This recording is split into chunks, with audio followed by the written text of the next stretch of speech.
Nizihe ngorana hanini ugerageje kudomako zikunda kubangamira cyane abigeme zitabangamira cyane kuri urwo rugero abahungu b'abaririmbyi? Sinovuga kuri benshi kuko urumva sinshaka kubimenya en general, ariko ndabiye nko kuri jewe byo noba narahuye navyo canke noba narumvise bavuga.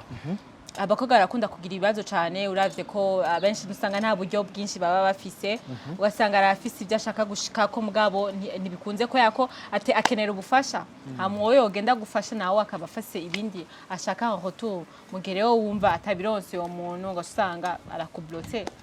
Donc niho nizo challenge mbona abakobwa duhura nazo surtout nk'ivyo, ugasanga muri uvyo ko ushaka guhitinga hagiriyemo ibindi bintu usanga urahatwarinda canke n'ibintu byinshi ushaka guhura nabyo.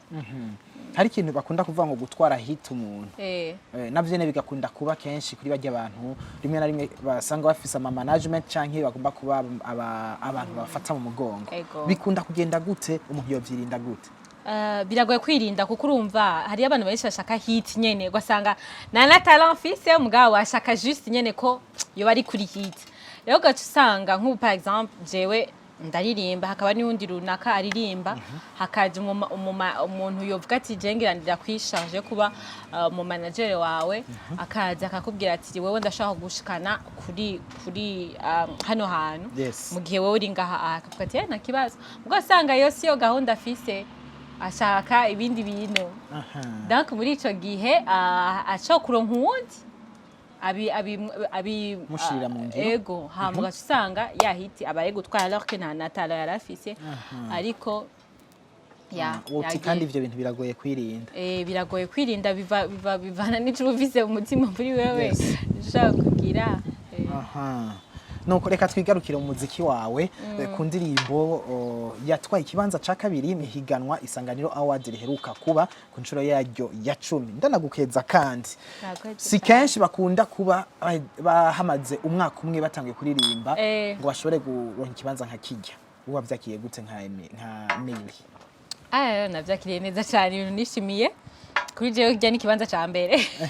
Naho nyene umenga nyene ntibitahuritse ko mu kibanza ca mbere uravye abo twako turahiganwa, indirimbo zari zirimo abantu bamaze imyaka n'imyaka mu muziki, surtout abandi ari jewe surtout kandi ari n'umukobwa, navyo nari niteze bro, sinovuga ngo that atuka byaranjoye cyane vraiment. Ndanabashimira cyane kubona mutwiyumvirako cyane mu organize ibintu nka biriya, ndi bazaye ko habaye nk'abandi nka bamwe bwe bashika nko kuri 10.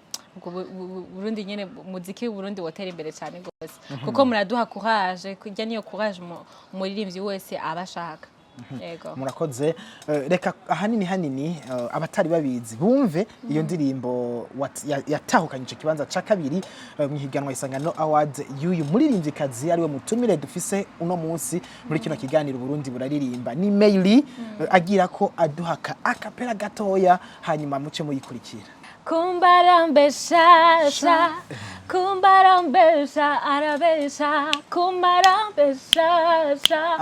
kumbarambesha ngo nubwo bimeze uko iyo nkubonye umutima urasimba, mpita nibuka bya bihe byita twabayemwo jewe na wewe, na wundi mbona ni wenyene mbona, iwanje wari ubwugamo butaba, nakwihaye ataco nisigarije, ariko birangiye mu kwicuza.